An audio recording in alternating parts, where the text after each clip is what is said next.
नमस्कार दोस्तों। तो आज मैं आपको बताऊंगा कि बोगनवेल फूलों से लद कैसे जाएगा, कैसे फूलों से भर जाएगा। बहुत सारे मेरे पास क्वेरीज आती हैं, कमेंट्स आता है कि मेरे बोगनवेलिया लगा हुआ है जी, उसमें फूल नहीं आ रहा है, पत्ते ही पत्ते आ रहे हैं और फ्लावरिंग कब होगी। तो मैं आपको A to Z जानकारी बताऊंगा कि बोगनवेल को हम कैसे लगाएं और क्या करें कि फूलों से वो पूरा साल हमारा भरा रहे। एक सर्दी का टाइम होता है जब इसका डोरमेंसी पीरियड होता है, तो उस टाइम फ्लावरिंग नहीं होती आपकी, नवंबर दिसंबर से लेकर के और जनवरी फरवरी तक नहीं होती। फरवरी ऑनवर्ड्स फिर इसकी फ्लावरिंग शुरू हो जाती है। सिर्फ साल के 2 से 3 महीने ये फ्लावरिंग कम करता है, सर्दी होती है, क्योंकि ये डेजर्ट प्लांट है, इसको गर्मी चाहिए होती है। गर्मी के साथ साथ पानी की मात्रा कम डालनी होती है। तो ये सारी जानकारी मैं आपको दूंगा कि कितनी पानी डालना चाहिए, इसके अंदर क्या न्यूट्रिशन ऐसा डालें कि पूरा साल ये फूलों से भरा रहे। जैसे कि आप मेरे हाथ में देख रहे हैं, ये बड़ी मुश्किल से 5 इंची का पौधा है और इसकी फ्लावरिंग देखिए आप कि पूरी फ्लावरिंग नीचे से ऊपर तक पूरी फ्लावरिंग इसकी हो रही है।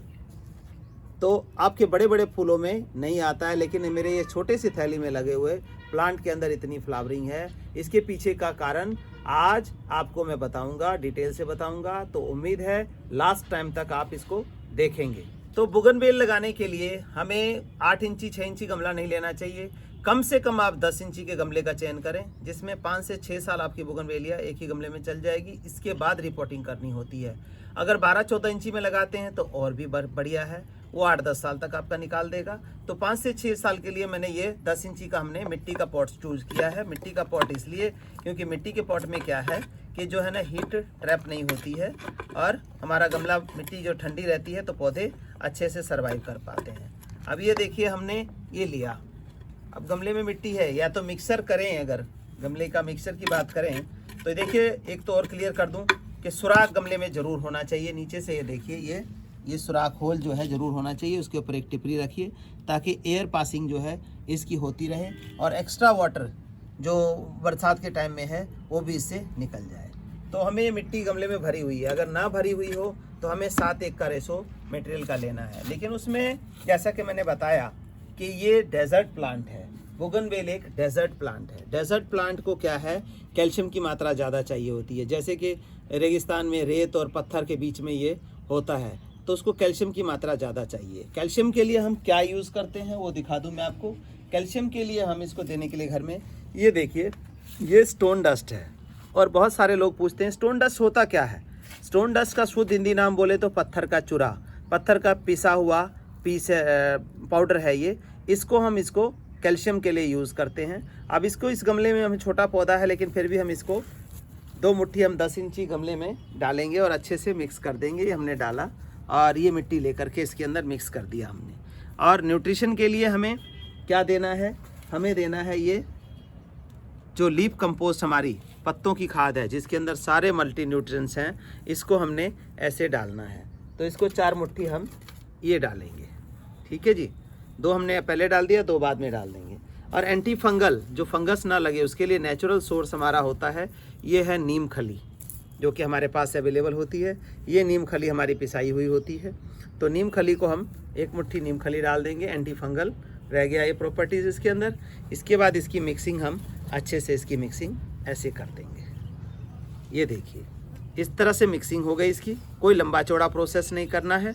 कैल्शियम हमने इसलिए डाला है कि जैसे डेजर्ट प्लांट बताया है, तो डेजर्ट प्लांट को इन चीज़ों की ज़्यादा ज़रूरत होती है। अच्छी फ्लावरिंग के लिए आपको ये लेना है। अब अगला प्रोसेस है, ये पौधा है, इसको हम या तो कैंची से इस थैली को काट देंगे ताकि ये हमारा पौधा रूट डिस्टर्ब हुए बगैर निकल जाए। नहीं, इसकी ज़बरदस्ती करेंगे तो इसका रूट डिस्टर्ब हो जाएगा, तो ये प्लांट अच्छा वाला चलता हुआ है, ये मरने के चांसेस हो जाएंगे। क्योंकि अभी अप्रैल का टाइम चल रहा है, जैसा आप जानते हैं कि टेम्परेचर जो है काफ़ी ज़्यादा है। तो ज़्यादा टेम्परेचर होने की वजह से ये सर्वाइव नहीं कर पाएगा। अगर सर्दी का टाइम होता तो कर भी जाता, मौसम माइल्ड होता तो इसीलिए अगर इस टाइम कर रहे हैं तो ये सावधानी बरतिए कि आपका जो गमला है या जो थैली है उसको मिट्टी को फूटने ना दें, ताकि उसकी रूट जो है हमारी वो डिस्टर्ब ना हो।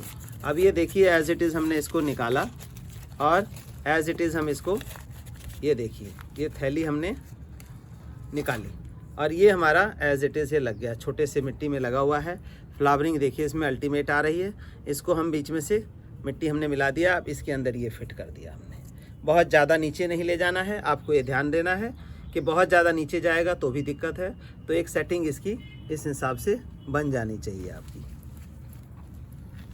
तो ये हमने सेटिंग कर दी। अब इस मिट्टी को ऐसे करेंगे और आगे हमारी जो मिक्स मिट्टी है, हमारी जो हमने ये न्यूट्रिशन मिलाया था वो मिक्स वाली मिट्टी है, इसको हम इस तरह से इसके चारों साइड डाल देंगे। फिर हम लीफ कंपोस्ट हमने 2 मुट्ठी डाला था, 4 मैंने बताया था, तो 2 मुट्ठी लीफ कंपोस्ट ये हमारा, और जो है ये देखिए इसके साथ हम फिट कर देंगे। ये हमने 2 मुट्ठी और ऊपर से डाल दिया। और स्टोन डस्ट जैसा कि बताया, तो स्टोन डस्ट की ज़्यादा अधिकता चाहिए होती है, तो 2 मुट्ठी की 1 मुट्ठी और हमने इसमें ये स्टोन डस्ट डाल दिया। अब जो मिक्स मिट्टी है इसको हम जितनी हमारी ज़रूरत है, रिक्वायरमेंट है, उस हिसाब से हम इस मिट्टी को डाल देंगे। और ये हमारा बोगनवेल का प्लांट लग के तैयार है। अब इसी सीज़न में अभी से लेकर के अक्टूबर तक इसको फ्लावरिंग देनी है। आपको मैं ये यकीन दिलाता हूँ, और अगली वीडियो में मैं आपको दिखाऊंगा कि यही प्लांट जो है कितना बड़ा हमारे 2 महीने के अंदर कितना बड़ा हो जाता है, कितनी ब्रांचेस निकलती हैं और कितनी फ्लावरिंग इसकी होती है। तो ये हमारा पूरी तरह से तैयार है। अब करना क्या है, पानी हम डाल देंगे, और जैसा कि मैं अपनी वीडियोस में बताता हूँ कि गमले के अंदर मिट्टी उतनी ही खाली रखिए जितना पानी हम डालें और पूरा गमला गीला हो जाए। कभी भी गमले के नीचे से पानी नहीं निकलना चाहिए, नहीं तो जो हमने इसको ताकत दी है वो ताकत सारी पानी में बह करके निकल जाएगी और हमारा पौधा जो है पूरा न्यूट्रिशन नहीं ले पाएगा। तो ये 1 लीटर का हमारा पैमाइश है। अगर 1 इंची 1.5 इंची जगह छोड़ते हैं, 1 लीटर पानी जो है मोर देन सफिशिएंट है। ये देखिए मैंने 1 लीटर पानी इसको डाल दिया। अब हमें इससे ज़्यादा पानी की ज़रूरत नहीं है इसको। अब हम इसको उठा के छाए में रख दें तो भी चलेगा, नहीं भी रखें तब भी चलेगा। ऐसा क्यों? ऐसा इसलिए हमने इसका रूट डिस्टर्ब नहीं किया है, इसलिए अगर धूप में भी पड़ा रहे तो कोई दिक्कत नहीं है। ये एक डेजर्ट प्लांट है। अब मैं देखिए मैं धूप में ही रखूँगा इसको और ये पूरा रहेगा। अब इसको अगला पानी अगर धूप में रख रहे हैं तो 2 दिन बाद डालेंगे आप। आज डाला है, कल नहीं डालेंगे, परसों इसमें हम पानी डालेंगे। और इसके बाद जब ये चल पड़े तो मंथ में एक बार ये हमारा लिक्विड न्यूट्रिशन है जो कि लीफ कंपोस्ट मत बनाते हैं, उसमें से बैक्टीरिया कल्चर से बना हुआ है। इसको 1 लीटर लेंगे, 1 लीटर में 5 लीटर पानी मिला के गर्मियों में। अब हम इसको, जैसे छोटा प्लांट है तो 300 ml हम हर महीने इसमें डाल देंगे। इसकी फ्लावरिंग अल्टीमेट हो जाएगी, कंप्लीट न्यूट्रिशन इसको मिलेगा, फूल ही फूल आपके बोगनवेल में आ जाएंगे। और याद रखना है कि पानी कंट्रोल रखना है। मैं दोबारा रिपीट कर रहा हूँ, पानी इसमें कम रखना है बोगनवेल के अंदर, तभी फ्लावरिंग होगी। अदरवाइज प्लांट क्या करेगा, ग्रोथ के ऊपर चला जाएगा। डेजर्ट प्लांट है ये, डेजर्ट में गर्मी ज़्यादा होती है, पानी कम मिलता है तो फ्लावरिंग ज़्यादा आती है, जैसे कि कैक्टस। इसी तरह कैक्टस की ही एक वैरायटी है ये। तो आप देखेंगे कि जो मैंने आज आपको बताया बोगनवेलिया कैसे लगानी है, 2 से 3 महीने के बीच में इस तरह की अल्टीमेट फ्लावरिंग हो जाएगी। जितने पत्ते नहीं हैं उतना फ्लावरिंग है। और आप देख रहे हैं कि ये 10 इंची ही गमला है, 10 इंची गमले में इस तरह की फ्लावरिंग आपकी पूरी गर्मी जो है, और फ्लावरिंग नहीं होती लेकिन ये पूरी गर्मी फ्लावरिंग आपको देगा और मन खुश कर देगा ये इतनी फ्लावरिंग। बस पानी आप कंट्रोल रखिए। अलग अलग वैरायटी है इसमें, देखिए गुच्छे वाली वैरायटी है जो कि पत्ते तो 4 रहेंगे और फूल जो है ना वो 40 आएंगे इसमें। तो उम्मीद है आप लोगों को पसंद आया होगा। फ्लावरिंग देखिए। और इसकी थिम्बा जो वैरायटी है, मैं थिम्बा वैरायटी आपको दिखाता हूँ।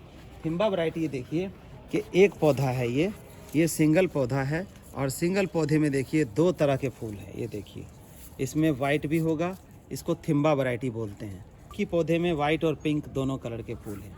और यहाँ पे आपको ऐसा लग रहा हो कि अलग हो, लेकिन इसमें देखें कि एक टहनी है, ये क्लियर देखिए, आधे में इसका पिंक कलर का फूल आ रहा है और आधे में ये वाइट कलर का।